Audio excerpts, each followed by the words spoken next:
বললাম, এই রাজা তুমি কাকে বাবা বললে? আমাকে বাবা বললে না আমার দাদা লওকে বাবা বললে? কেন বালক বোন, আমি তোমাদের দুই ভাইকেই বাবা বললাম। তাহলে বলো দেখি রাজা, তোমার মায়ের কোটা স্বামী? এই মূর্খ তরুণের যে বালক, তোমরা সাবধান হও, তোমরা রাজা শ্রী রামচন্দ্রের অনেক উপস্থিত রয়েছ। হে হে, আমরা সতী মায়ের সন্তান, রণকে ভয় পাই না। চলে এসো রাজা সম্মুখ সমরে, বিনা যুদ্ধে না ছাড়িব শ্রমের যজ্ঞের ঘোড়া।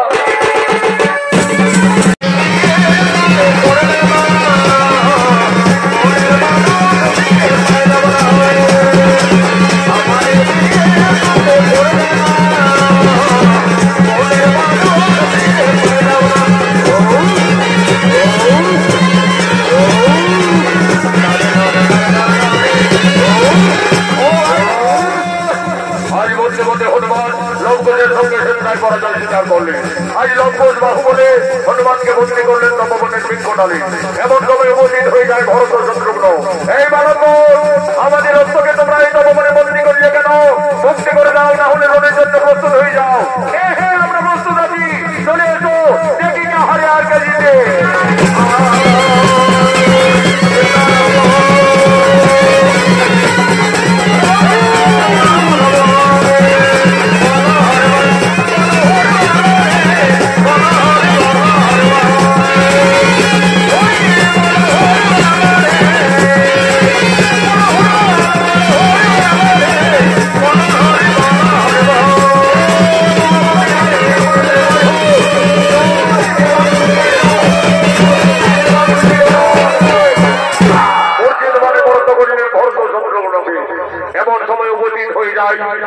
মহারাজ শ্রী রামচন্দ্র এবং অনুজ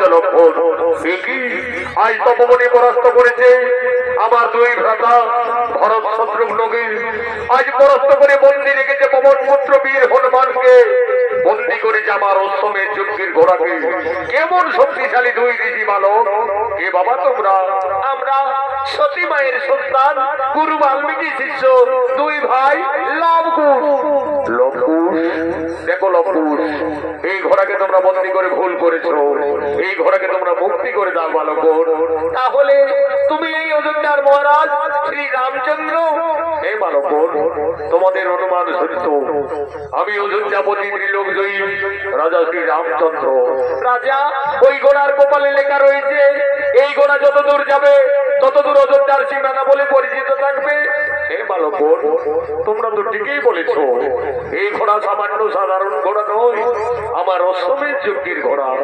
এই ঘোড়া যত দূরেই যাবে তত দূর আমাদের অযোধ্যার সীমানা বলেই পরিচিত থাকবে। রাজা, তাহলে তুমি না যুদ্ধে এই ঘোড়াকে আমরা তপবন থেকে কিছুতেই ছাড়বো না। আমাদের গুরু বাল্মীকি এই তপবন রক্ষার দায়িত্ব ভার দিয়ে কপিল মুনির আশ্রমে গমন করেছে, তাই তো গুরুদেবের আদেশে বন্দী রেখেছি। তাহলে তোমরা রণের জন্য প্রস্তুত হয়ে যাও বালক। আমার সঙ্গে যে তোমাদের রণ করতে হবে, আর আমি ত্রিলোকজয়ী, আমার সঙ্গে কোনোভাবেই রণে উত্তীর্ণ হতে পারবে না। আমার রণে তোমাদের মৃত্যু হয়ে যাবে। তোমাদের মৃত্যুর সংবাদ পেয়ে তোমাদের পিতা মাতা কতই না দুঃখ পাবে।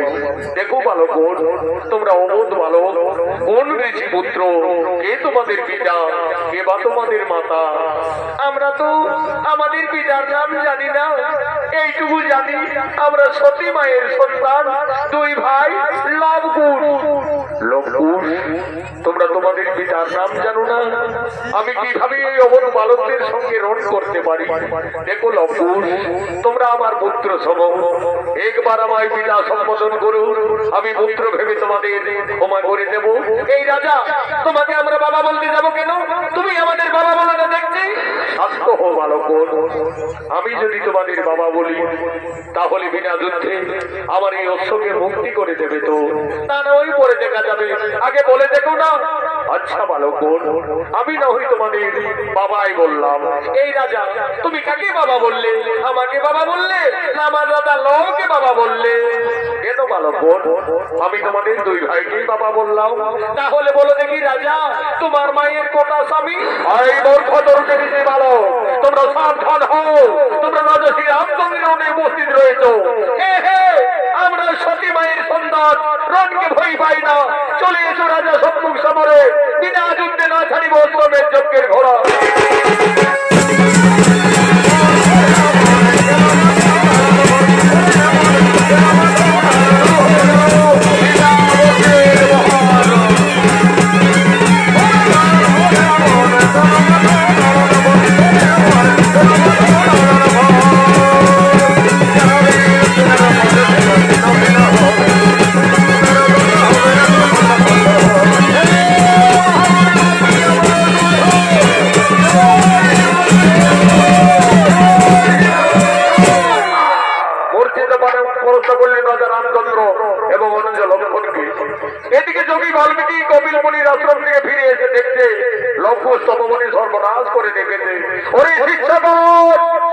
লবকুশ কোথায় তোরা আমার অবর্তমানে এইভাবে তপবনে অত্যাচার গুরুদেব গুরুদেব আমরা তো তোমার আদেশ পালন করে চলেছি গুরুদেব এই তপবন রক্ষা করতে গিয়ে এই সমস্ত যোদ্ধাদের ওনে পরাস্ত করে দিয়েছি ঋষি দাদু আমরা একটি জান্ত হনুমানকে পরাস্ত করে বন্দি রেখেছি তোরা আবার হনুমান নাকি কোথায় হনুমান বন্দি রেখেছ ওই দেখো ঋষি দাদু ওই তপবনের বৃক্ষ ডালে এই যে আবার পবন পুত্র বীর হনুমান রে বাবা এই হনুমানের সঙ্গেও ঝগড়া করেছ ওরে লঙ্কুশ এই রাজাদের না জেনে না শুনে কেন তাদের উপরে আঘাত করেছ জানি গুরুদেব ওই রাজা বলছে আমি অযোধ্যার মহারাজ শ্রী রামচন্দ্র আমার অশ্বমের যজ্ঞের ঘোড়াকে বিনা যুদ্ধে ছেড়ে দাও আমরা চারিনি গুরুদেব আমরা তোমার আদেশ পালন করে চলেছি ওরে লঙ্কুশ আমার আদেশ পালন করতে গিয়ে তোরা তো নিজেরাই নিজেদের এই সর্বনাশ করে নিয়েছিস যা যা আর বিলম্ব না করে তোদের মাতা সীতাকে তোরা তাড়াতাড়ি তপবনে ডেকে নিয়ে আয় তোদের মাতা সীতায় বলবে ওই রাজার সঙ্গে তোমাদের পরিচয় কি মা তুমি তাড়াতাড়ি তপবনে আসো মা ওরে লবকুশ তপবনে কি হয়েছে বাবারা মা আজ আমরা যুদ্ধে জয়ী লাভ করেছি মা একটি জান্ত হনুমানকে পরাস্ত করে বন্দি করে রেখেছি মা ওই লবকুশ কোথায় হনুমান বন্দি রেখেছো বাবারা ওই দেখো মাতা ওই তপবনের বৃক্ষে বন্দি করে রেখেছি ওই লবকুশ এ তো পবন পুত্র বীর হনুমান এই হনুমানকে তোমরা কেন বন্দি করেছো বাবারা দে লবকুশ ওই হনুমানকে তোরা তাড়াতাড়ি মুক্তি করে দে ওই হনুমান একদিন আমার মান রেখেছে ওই হনুমান আমার জন্য লঙ্কায় কতই না দুঃখ পেয়েছে দে বাবারা হনুমানকে তোরা মুক্তি করে দে মা সীতা ওদিকে তো বৃক্ষ ডালে হনুমানকেই দেখেছো আর এই দিকে তাকিয়ে দেখো মা তোমার সন্তানরা তোমার স্বামী তোমার দেবরদের সকলকেই রণে জর্জরিত করে রেখেছে ওরে লঙ্কুশ এ তোরা কি করিলি বাবারা তোরা কাদের সঙ্গে রণ করেছে যুদ্ধ করেছ তোরা তো সর্বনাশ করে দিলে লঙ্কুশ আমার হাতের টাকা সীতার সিঁদুর আজ তো ভবনে সকলে মুছে দিলে বাবারা বাবা আমি আমার বনবাস জীবনে তোমার কাছে কোনোদিনেই কিছু চাইনি বাবা আজ আমার দুই অমর সন্তানে ক্ষমা করে আমার স্বামী এবং দেবরগণকে পুনরায় জীবিত করে বাবা পুনরায় জীবিত করে দাও মা সীতা তুমি কেন না মা তারা কেউ মারা যায়নি মা তারা লব ঘোষের রণে অজ্ঞান অবস্থায় পড়ে আছে ফিরিয়ে দেব ওম নমঃ সাহা উঠো রাজা শ্রী রামচন্দ্র ওম নমঃ সাহা উঠো বীর অনন্ত লক্ষণ ওম নমঃ সাহা উঠো বীর ভরত কুমার ওম নমঃ সাহা উঠো শত্রুঘ্ন এই রাজা শ্রী রামচন্দ্র তুমি আমার অবর্তমানে আমার এই তপবনে এসে আমার এই দুই তরুণ শিষ্যর সঙ্গে এইভাবে রণ করতে পারো না এইভাবে যুদ্ধ মানাই না মনে পড়ে রাজা একদিন তুমি তোমার রানীকে কলঙ্কিনী ভেবে পঞ্চমাসের গর্ভবতী অবস্থায় বনবাসে পাঠিয়েছিলে তোমার এই অরুষজাত সন্তান এই লবকুশ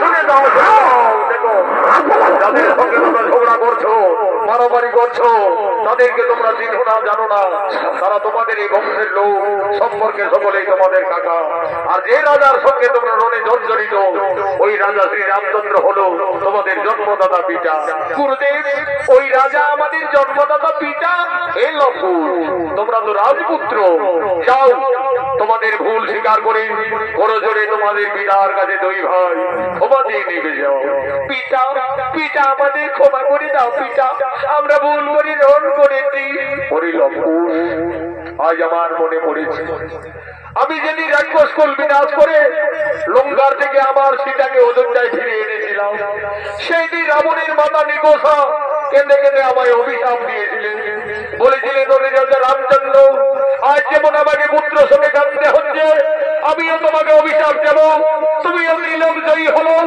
একদিন না একদিন তোমার পরাজয় নিশ্চিত হবে তোমার পুত্রের হাতে আজ আমার সেই অভিশাপের কথা মনে পড়েছে লবকুশ তোমরাই আমার পুত্রগণ এসো বাবারা আমার পক্ষে এসো মা জানো কি আর তুমি কেন না মা তোমার বনবাস জীবন শেষ হয়ে গেল মা তোমার আনন্দের দিন এসেছে যাও মা সীতা তোমার পরিবারের সকলেই তোমার অপেক্ষায় দাঁড়িয়ে রয়েছে রাজা শ্রী রামচন্দ্র একদিন মা জানকীকে কলঙ্কিনী দ্বিচারিতে ভেবে ক্রোধবশত পঞ্চমাসের গর্ভবতীর সময় বনবাসে দিয়েছিলেন।